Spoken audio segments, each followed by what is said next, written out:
Assalamualaikum warahmatullahi wabarakatuh. Perkenalkan, nama saya Fawana Ayani, nomor BP 20101152610404.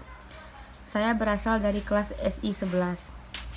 Baiklah, saya akan menjelaskan materi tentang analisis perancangan sistem informasi. Baiklah, saya akan mempresentasikan hasil tugas saya, yaitu tentang rancangan ASI lama, ASI baru, dan konteks diagram dari sebuah sistem informasi dari gudang farmasi. Ini adalah bentuk dari ASI lama.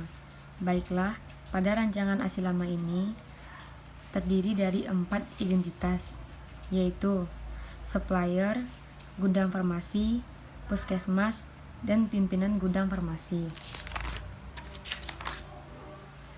Di mana pada gudang farmasi permintaan obat diserahkan kepada supplier untuk melakukan pengecekan tersedia obat dan obat yang diminta. Obat yang diminta pada supplier diserahkan pada gudang farmasi untuk melakukan pengecekan kelengkapan obat dan persediaan obat. Pada puskesmas, permintaan obat diserahkan kepada gudang farmasi untuk melakukan pengecekan ketersediaan obat dan surat buku barang keluar dan obat yang diminta.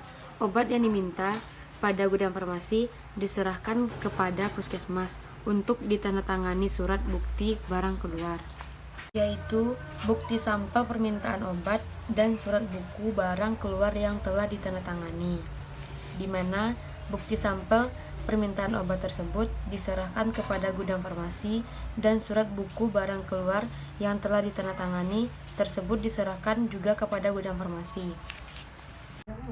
Dan surat bukan barang keluar telah ditandatangani tersebut diserahkan juga kepada gudang farmasi. Lalu pada gudang farmasi diserahkan langsung kepada pimpinan gudang farmasi agar surat bukti barang keluar ditandatangani secara langsung oleh pimpinan gudang farmasi. Dan SBBK yang telah ditandatangani puskesmas dan pimpinan gudang farmasi. Lalu persediaan obat pada gudang farmasi tersebut diserahkan juga kepada pimpinan gedung farmasi. Dan selanjutnya ini adalah bentuk dari ASI baru, di mana ASI baru ini masih memiliki 4 identitas, yaitu supplier, gedung farmasi, puskesmas, dan pimpinan gedung farmasi. Permintaan obat pada gudang farmasi tersebut diserahkan langsung supplier untuk melakukan pengecekan ketersediaan obat dan obat yang diminta. Obat yang diminta supplier tersebut diserahkan kepada gudang farmasi untuk melakukan pengecekan ketersediaan obat dan persediaan obat. Farmasi, permintaan obat tersebut diserahkan kepada puskesmas, permintaan obat untuk melakukan pengecekan persediaan dan SBBK pada gudang farmasi. SBBK pada gudang farmasi diserahkan kepada puskesmas untuk menandatangani SBBK tersebut, yaitu bukti sampel pemakaian obat, dan SBBK tersebut telah ditandatangani. Bukti sampel pemakaian obat tersebut diserahkan kepada gudang farmasi.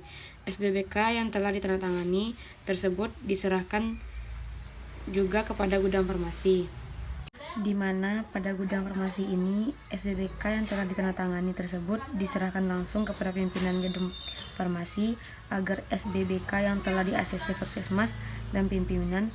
Lalu persediaan badang di mana pada gudang farmasi ini SBBK yang telah ditandatangani tersebut diserahkan kepada pimpinan gedung farmasi agar SBBK yang telah di-ACC puskesmas dan pimpinan. Lalu persediaan pada gudang farmasi diserahkan juga pada pimpinan gedung farmasi. Kemudian sesuatu dari proses menuju entitas disebut output. Pada konteks diagram terdapat satu proses, yaitu sistem informasi obat yang kemudian sesuatu dari proses menuju entitas disebut output. Pada konteks diagram terdapat satu proses, yaitu sistem informasi obat gudang farmasi. Baiklah, sekian hasil dari tugas saya. Jika ada salah, saya mohon maaf. Assalamualaikum warahmatullahi wabarakatuh.